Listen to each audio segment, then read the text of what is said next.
Good morning, church. How are you guys doing today? Good. I'm Pastor Adam, and we're in our week 2 of this series called Red Letters. This series, we're digging into the actual physical words of what Jesus spoke here on earth. And we're going to actually jump right into the word today. So if you guys have your Bible with you, we're going to open up to Matthew 5, verse 43. So remember, any words that I'm going to be talking today out of the Bible, they're exactly what Jesus said. So Jesus was given a teaching about how to love your enemies. And he says this: "You have heard the law that says, 'Love your neighbor and hate your enemy.' But I say to you, love your enemies, pray for those who persecute you. In that way you will be acting as a true child of your Father in heaven.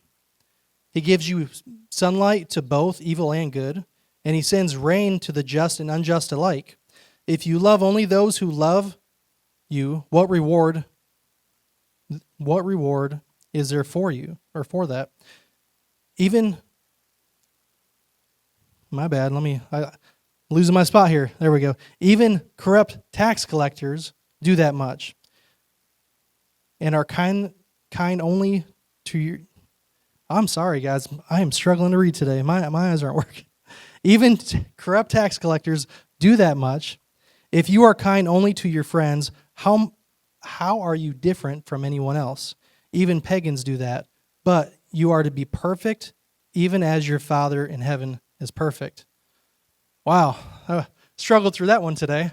Well, anyways, so what is Jesus saying here? Jesus often said things that kind of surprise people, because the people of Jesus' time, they followed what we call the Old Testament. There was the laws of the Old Testament that these people followed, and when Jesus came to the scene, he would speak these things, and they're like, "What are you talking about? How are you changing the law of what we originally learned?" He says, "You've heard the law that says, 'Love your neighbor and hate your enemy.'" So people are not always very nice to us, right? Maybe you can think of somebody in your life maybe who might be mean to you, right? Maybe somebody, has anybody ever heard of like a bully at school, right? So there's people in our lives that aren't very nice, but Jesus says to love everyone, to love your neighbor as yourself, love your enemies. So he was very clear that we should love everybody. But the thing is that when he says this to us, he kind of changes the way that we feel naturally. As human beings, we don't want to love everybody. I mean, I tell you what, if I'm at school and someone comes up and they steal my lunch from me, I'm not going to be very happy because I want to eat my lunch. And I may not want to love on that person because they didn't make me feel very happy. So naturally, our emotions take over and we want to feel the things that we feel. And usually they're angry towards people who are mean to us or things like that. But see, Jesus, he didn't just adjust kind of the rules of the Old Testament and change the words. He's turning it upside down, as I said last week. He's changing setting the tone for a new covenant. So what did Jesus actually mean by enemies? If you guys think of what you think about when you think about enemies. When I was going over this, getting ready for this, I was thinking, okay, enemies. If I'm thinking of enemies, I'm thinking of like a superhero. Okay, does anybody like superheroes in here? One of my favorite movie series that I've watched that is about superheroes are the Avengers. You guys like the Avengers? Avengers, there's Iron Man, the Hulk, Captain America, right? And these are a group of superheroes that are fighting for the good of the earth. But every superhero has a supervillain. Do you guys know who the villain was in the Avengers? Anybody? He's a purple guy. Do you know? Thanos. Thanos is the supervillain against the Avengers. And when I think of an enemy, though, that Thanos was the enemy of the Avengers. Now, another thing, like I grew up in the 80s, in the mid to late 80s, and I think you guys will know this enemy. When I was a kid, there was a Nintendo game. Nintendo was very big, and there was a Nintendo game that came out called Mario Brothers. And in the game, you're Mario or Luigi, And your whole goal is to go to the castle, beat the enemy, and get the princess back. Back in my day, the enemy was called King Koopa, but now Mario, they call him what? Does anybody know what they call this enemy? Bowser, that's right. So when I think of enemy, like my mind right away went to like that type of stuff, like Thanos and Bowser, right? But kids, think about what an enemy really is, because you don't have a Thanos in your life. You don't have a Bowser in your life, right? But think about, like, again, somebody at school, maybe someone on the bus, maybe they're stealing your seat on the bus. Maybe you got a friend at that somebody who's stealing your lunch, or like a bully at school. So an enemy isn't always a supervillain. An enemy sometimes looks different. What about adults? Maybe somebody who hurts you. I know for me, I've had a lot of people in my life that have caused some sort of hurt in my life. What about somebody who betrays you or does you wrong? So when you think about that instead of like a supervillain enemy, there are lots of enemies that we may have come across in our lives. So in Jesus' time, there was different types of enemies. You can look at the personal enemies of Jesus, right? But if you look overall, you have like a countrywide enemy. In the time of Jesus, the Romans were taking over the land all over Europe, and they took over Israel. Now, they still allowed the Israel people to rule their own land, but under Roman captivity. So to those people living in Jesus' time, they might have looked at the Romans as, those guys are my enemies, right? Or tax collectors. Tax collectors were looked at as enemies of people because they would steal people's money. And if you remember last week, the Pharisees, they called them like scum. Like imagine like the stuff growing in your toenails and stuff, right? Just nasty, nasty people. So people would look at them as enemies. What about religious leaders even? You know, Jesus always went against the Pharisees. Can you guys say Pharisees? The Pharisees were the religious leaders of that day, but they often opposed Jesus. So to Jesus, they might have been his enemies. Today we have enemies kind of the same. We can look at countries. Countries have enemies. If you look at Ukraine and Russia, if you ask the president of Ukraine, is Russia your enemy? He would say, yes, they are my enemies. Right? So we have enemies that way today as well. But really, at the core principle of an enemy, it's this. It's somebody who is against you, or somebody who might be hostile to you, somebody who doesn't like you. Does anybody have anybody in your life you can think of that is against you? I remember back when I was, I don't know, I must have only been about 18 years old, maybe, yeah, probably about 18. I worked at a company, and in this story I'm going to tell you, I ran into a person in my life that kind of, I could see that he was kind of an enemy at the time, although I wasn't a Christian. I didn't know about loving your enemies or anything.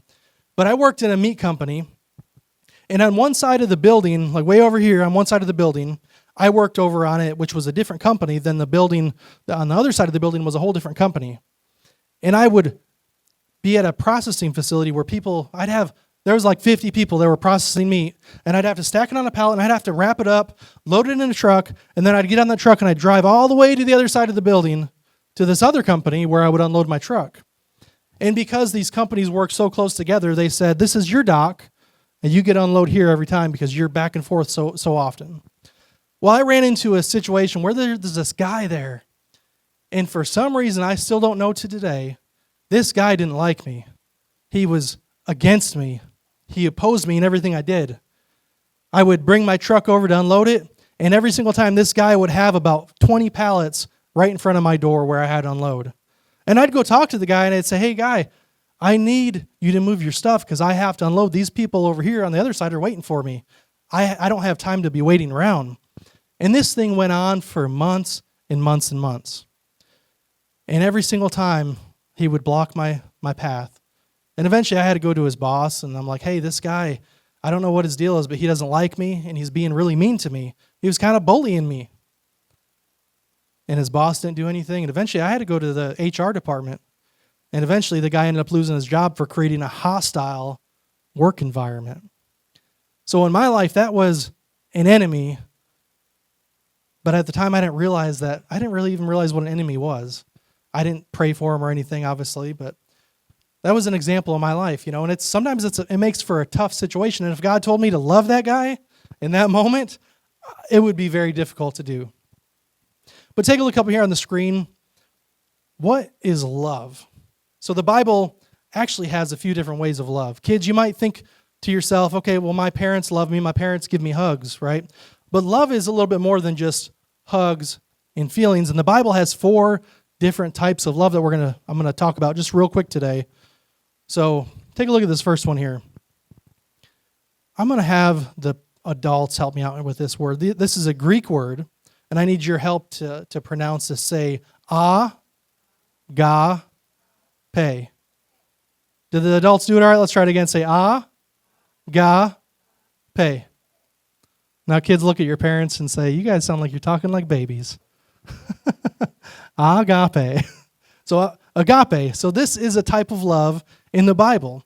Okay, and if you can see there, it says that this is an unconditional type of love or a godly love. So this is a love that doesn't have feelings. This is a love that loves people by choice. So take a look here on the next one. This one is called philia love. And this type of love is a brotherly love. Maybe you've worked with somebody for like 20 years, and it's somebody who you have a really close relationship with that you might say, I love that person, right? Or maybe it's somebody you went to school with from the time you were little, all the way until you graduate school. You might say, I feel like I love this person. It's a brotherly love or like a friendship bond. And then there's this one here. This one's pronounced storge. Storge love is like your love between your kids. Okay, it's a family love. When you say, I love my mom and dad, or I love my child, or I love my grandma and grandpa, that is storge love. It's love between families. And then this last one is eros love, and that's kind of like the love between a husband and wife. They have a different type of love. But this love here is what we're going to talk about today. This is the love that Jesus is talking about when he says love your enemies. It's agape love. And it's loving people even when it's hard. It's you choose to love people even when it's hard, no matter what. I tell you what, it's not easy at all. But I'm gonna use this thing up here to show you, to illustrate this for you. So in this picture here is going to represent God's love, okay? And it's going to be me. I've got God's love because I'm a child of God. And God says to love everybody. So what I'll do is one of these cups is going to be friend, and one of these cups is going to be an enemy. Let me see, make sure I'm on the right side for you. Okay, enemy's going to be that side. Okay, so it's just to show an illustration like this. Okay, so I have God's love, and it's in me. And God says, love everyone. And I've got this friend that I went to school with for a long time, and I'm like, dude, you're so fun to be around. I love just hanging out with you. So I'm going to pour a little bit. I'm going to spend some time with you, and I'm going to love on you. You're going to be my friend, right? And I'm going to hang out with you. We're going to play video games and watch movies. But then when I think about that guy that I worked with, it's like, God says to love everybody, right? So it's like, I don't know, that guy, he's just really, really rubbed me the wrong way. He was really being mean to me, and I know God says to do it, but I don't know if I don't know. I'd rather just go hang out with my buddy, right? We're going to go fishing, and we're going to go rock climbing or something. We're just going to hang out and have a good time together. I'm going to be nice to him, right? I might even make him some barbecue. And then I go back to this guy at work, and I'm like, dude, could you just be nice to me? And, and it's a struggle, right? It's hard. But the whole idea I wanted to show you this is because it's a physical choice you have to make. Jesus says to love your enemy. And he calls us to be kind to others even when they're not kind to us. But we have to choose. We can keep putting love in the cup of our friends and not the enemies, or we can make the choice, even though it's a hard choice, and we can give some of love, we can love our enemies. So again, the agape love, it's not about feelings. A lot of times in life, we have these deep feelings inside. Does anybody had a feeling of anger before? Kids go, right? You just have these deep feelings of anger sometimes. And even sometimes you might feel like you are mad at somebody, or you might even say you hate somebody, right? These are feelings that are deep inside of us. And sometimes we have to overcome those feelings and choose to love others. And then Jesus even said further, he gave us another action. Sometimes it's hard to do it in person. If I was to go to that guy at work and be like, hey man, I hope you have a great day. Be blessed, you're right? He might just get more mad at me. But Jesus also gives us another opportunity too to love others. He says, pray for those who persecute you. That's something you can do in quiet. That's something you can do through your heart, right? Sometimes you might want to be physical with it, but sometimes you can just pray and say, God, I pray that person has a good day. I don't know what's going on in their life. They're mad at me.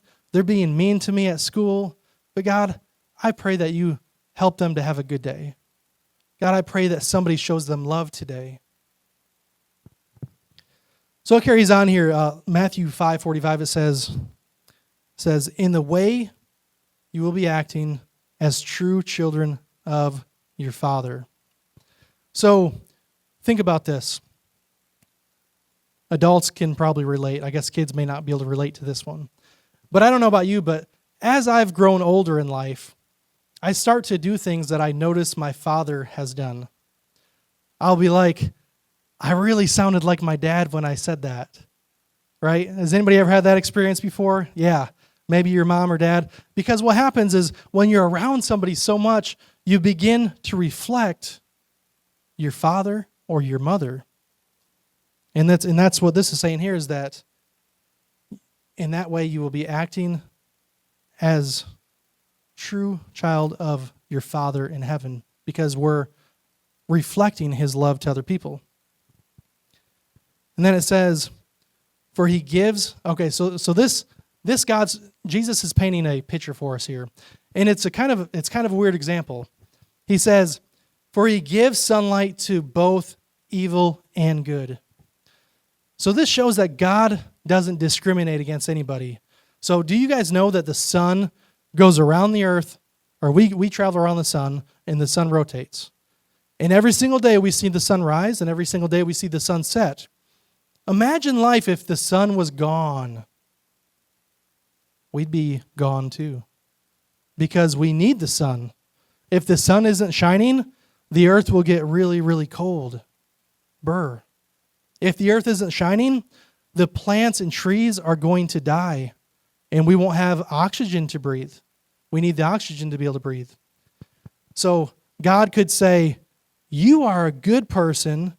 I'm going to let the sun only shine for you, and all the evil people, I'm going to make the sun never shine for you. God doesn't do that. He says, I make the sun shine to both good and evil. And in the same way, he says that he sends rain on the just and unjust alike. It's the same type of a description. The rain is good for the earth. It's good for people. But he doesn't discriminate. He doesn't say, I'm only giving the rain for the good people and not the bad people. God doesn't discriminate, and neither should we. And then it says, if you love those who love you, what is your reward for that? So think about that. Just like I was saying earlier with this cup. With my friend, it's so easy to love people who love you. If your family loves you, it's so easy to love them back. If you have a husband and a wife situation, they love each other, and it's easy to do that. But if you have a family member in your life who doesn't show love to you, it's hard sometimes to love those people. Even tax collectors, it says, even corrupt tax collectors do that. So again, they're the scum of the earth. Nobody liked the tax collectors, but guess what? The tax collectors, they liked each other, so they could still love each other. So even the tax collectors love people who love themselves. So here in the last verse, it says this. It says, but you are to be perfect, even as your Father in heaven is perfect. Now you might say, wait a minute. We can't be perfect. The Bible's pretty clear that there's no way we can be perfect. But this verse says, but you are to be perfect, even as your Father in heaven is perfect. So what does that mean? So here again is kind of where you have to learn how to break down and study the Word of God, because this word perfect doesn't say what our English language says, because we would say it means that we have to be sinless. But this word perfect in Greek is actually teleos, is what the word is. And it actually means that you are to mature or become whole. So it's not really saying you have to be perfect. It says we should strive to be perfect like God. We should work towards this.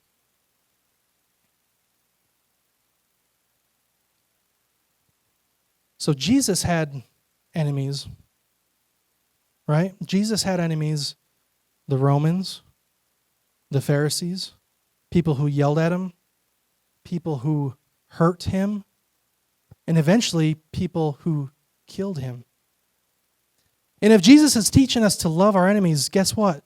Jesus should probably be able to show us an example of loving your enemies in the Bible. Jesus often showed us as an example. And if you guys remember, at the very end, when Jesus is on a cross, he was beaten and beaten and beaten. And he was hanging on the cross. He was almost ready to die. And what did he do? He says, forgive them. Jesus forgave the people who were his enemies right at the very end. And that's our example. So that's why we have this main point today, and it was this.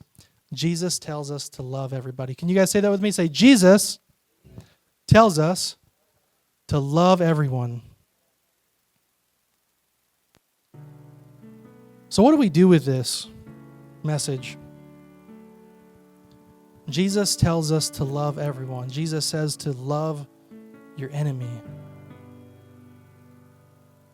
It's not easy to do.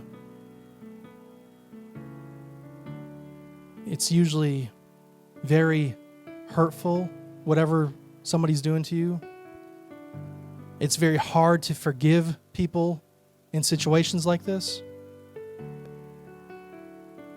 And you might think to yourself that I've got people in my life that I have said I'm never going to forgive that person, ever. They hurt me so bad. And I don't think I'll ever forgive them. Maybe someone in your life, kids, again, maybe you have somebody in your life. You know, I know when I was in school, there was kids that would get teased all the time. And I'm sure even those kids, like, I'm never going to forgive these people. And it's a hurt you hold deep inside. But I want you guys just to think about this today. Think about somebody in your life that you are holding a grudge against, that you are telling them that you'll never forgive, and do this big challenge, and that's just to pray for them. Just pray for them. Take a second and pray for them. It's not easy. But Jesus calls us to be different. He says, you are like a child of God. You should reflect who I am. And if I can do it, you can do it through me. Again, it's not easy, but it's a choice that we have to take, a step we have to take, a physical choice. And you might think, you know what? If I am always nice to the people who are mean to me, they might think I'm weak. They might take advantage of me. But even though you might feel that way, it's not a weakness. It's a strength from God. If God says to do it, it's a strength. And it's opposite of what our world would tell us to do. Jesus' words changed the perspective of the world. It changed the law of the Old Testament into the New Testament. And he wants to help to change our perspective of love and to love other people.